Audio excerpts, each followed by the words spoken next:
Welcome back to the channel. I'm here with a pretty boring video, but I think it might be helpful to some people. In looking around the internet, I was trying to find samples of Arri textures that are built into the Alexa 35 camera system. I couldn't find a lot on YouTube or any other video source that showed the textures. The textures are actually kind of hard to see to the naked eye. So I did a little test when I was bored one day. I had a thought, and maybe it still will become a thing, where I wanted to shoot some more 16mm film and get back into that. It's just super expensive.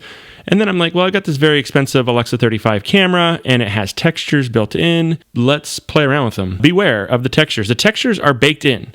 So this has to be a creative choice prior to post. This gives a cinematographer the ability to choose quote unquote a film stock. And so when I was sitting there trying to emulate film, I wanted to see how ugly I could make the image look and how dirty and gritty I could make an Alexa 35 look. One way to enhance the textures, I have found, of course, is to shoot in Super 16 mode. And so I tested this with two of my lenses, the Fujinon 24x, which is a ENG 2/3 inch sensor lens, which of course has an adapter. And then I also used my Fujinon 20-120. That doesn't need an adapter. And what you'll notice in the test is that the adapter, of course, really emphasizes some of that texture, because you're magnifying the image and then you're also adding that texture. It really kind of looks like film.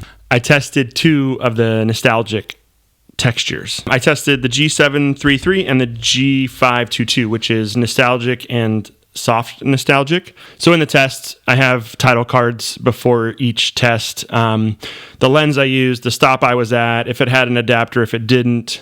All of this was just kind of a Rec 709 LUT in Final Cut Pro. And again, beware, the textures are baked in. So don't think you can shoot this and undo the texture in post.